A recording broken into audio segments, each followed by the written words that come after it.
Welcome to Daily Overdose. How to be number one, how to achieve all your goals. Tell them the secrets. Don't exist secret here. The secrets don't exist. Exist hard work, dedication, be obsessed to be something in a life, and follow their dreams. I think if you want to be a football player, or if you want to be engineer, or whatever you want to be, dedicate yourself. Work hard. And believe in you. I think this is the main words. Not just a kid who want to be a Cristiano Ronaldo, but anything it can be. Work hard. I think it's the main work and the dream to believe in that everything is possible in a life.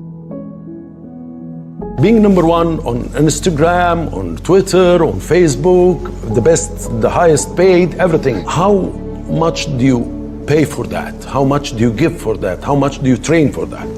Well, it's dedication and hard work. This is my words, to dedicate myself 100% every time to be the position that I am today.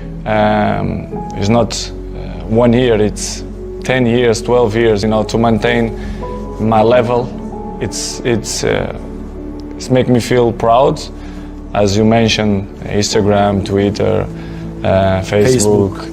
The number one, of course, I feel proud for that. But for me, the most important, it's to maintain my level in the pitch. To play good, to score goals, to do assistance, to win trophies, and this is what I want to keep continue to do it, because it's what I love to do. It is to play football and maintain my fans and my supporters happy. You have to dedicate yourself 100%. It doesn't mean how many hours you're training, but the way you're training, your dedication.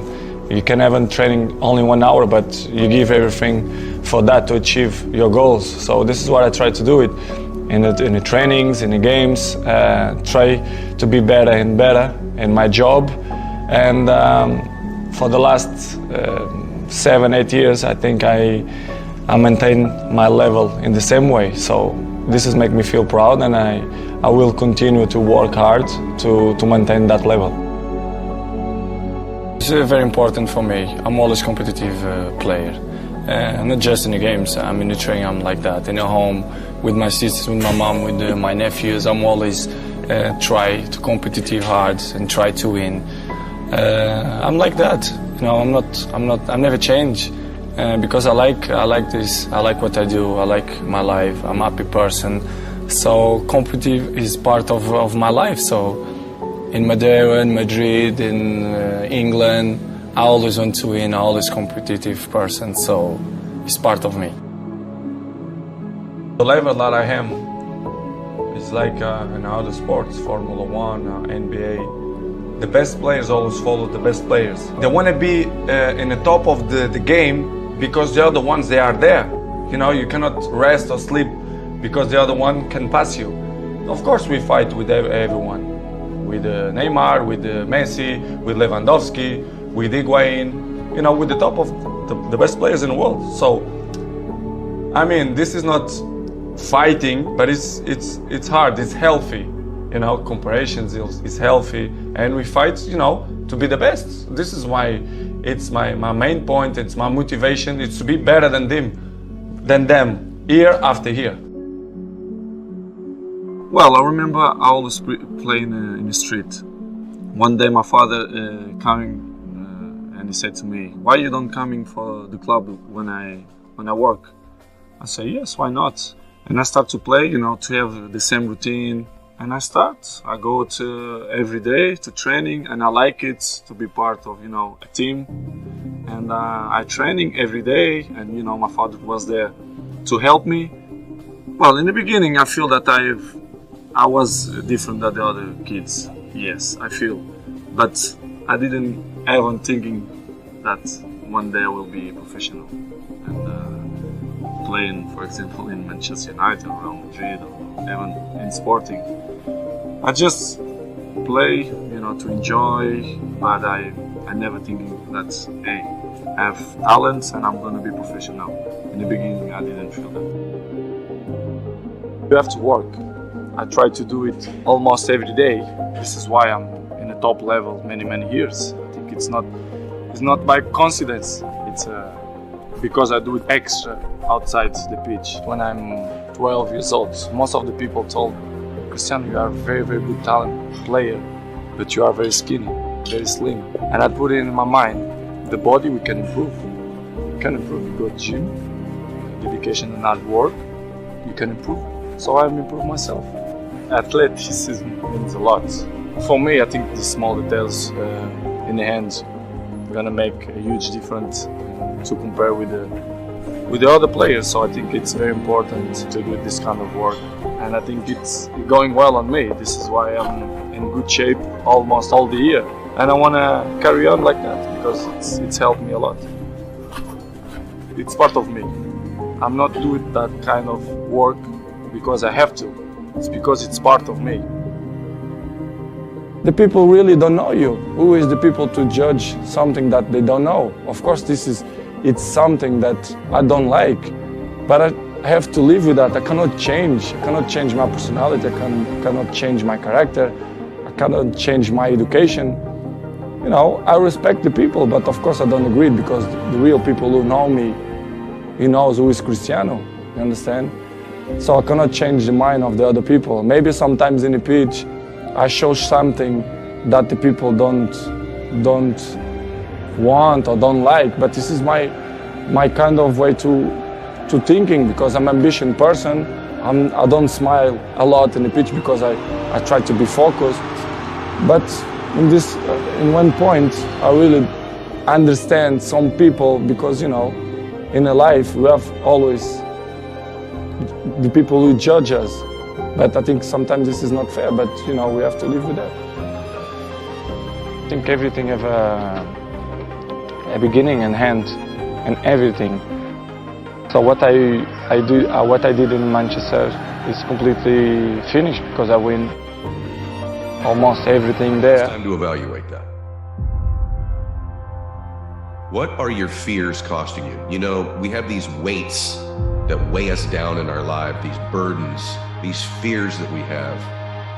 Do you ever stop to think about what it's actually costing you to have these anchors and these weights wearing you down, these fears?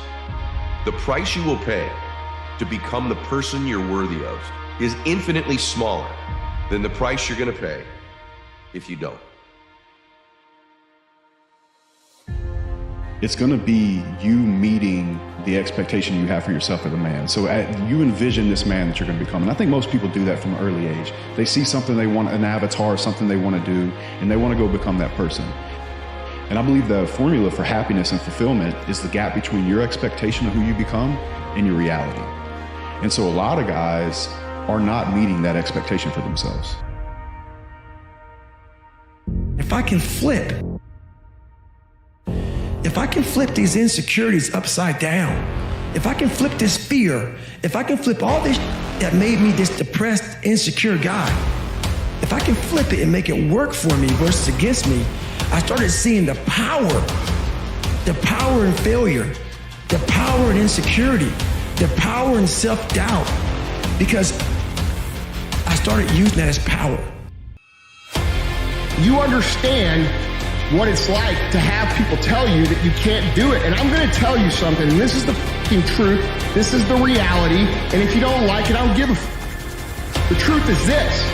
If you're willing to pay the price, and you're willing to do the work, and you're willing to take the time, and you're willing to consistently get up when you are knocked down over and over and over again, which is going to happen to you if you're pursuing anything outside of the norm, you can make it here. We surround ourselves around people that make us feel great, that tell us what we want to hear.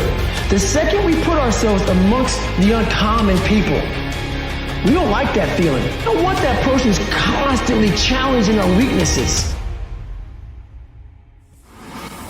Because life is a marathon, and this might be a challenging leg where you're like, I'm just going to throw in the towel. I'm not going to do that thing. Hell no. You are doing so much.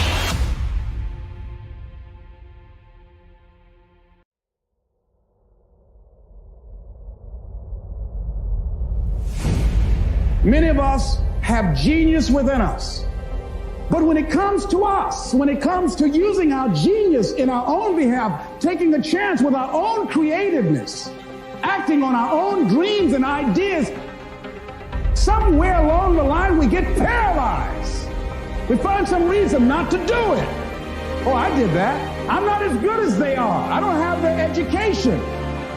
As long as I don't stop trying, it is not failure. It is temporary defeat. And the path to success, the path to fulfillment, the path to happiness is filled with temporary defeats. The path to sadness, the path to regret is filled with failure. Men and women who failed and gave up instead of gotten up and tried again and looked at it as temporary defeat. How many of you had some situations that you were in that you were overwhelmed with fear?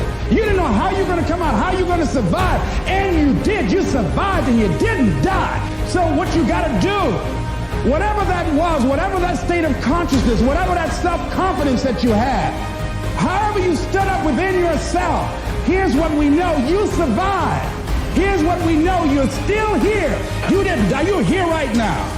You got it and you handled that fear. You kicked it out of there. You can find every reason, if you look for it, as to why you won't make it. But at the end of the day, there's going to be two groups of people. And one group is going to be a lot fucking bigger than the other group. The one group is going to get told that they can't do it. And instead of fighting, those people are going to just take it. Then there's going to be a smaller group. It's going to be the group that says, I'm not willing to just roll over and take what I'm given. I'm not willing to stop trying because you say that I can't fucking do it. You know, I don't think God gave you another day in your life because you needed it. I think he added another day to your life because somebody needed you. But here's the thing. They need the real you, the authentic you, the one who's playing all out in their life and pursuing their dreams. As good as you think it'll be to make your dreams come true, and dreams that you can't even imagine right now, visions of your life, but maybe even more importantly, as good as you think it would feel to meet the real you, the one you were born to be. And remember this, you were born to do something great with your life. But to finally get introduced or reacquainted or reintroduced to that person, maybe you years ago knew them very well, that version of you. But things have happened, these anchors, these fears, these toxic relationships, whatever they might be, these disappointments in our life. And so as you begin to look at the fears in back of you, you came through those fears and you're still here. See, that's a testament about how powerful you are. And so whatever the volcano is, you have the capacity to take that volcano on, the capacity to jump in it and find your true identity. I don't care where you come from.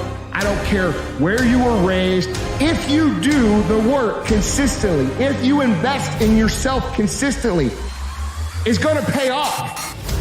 It just is. And you'll never convince me otherwise.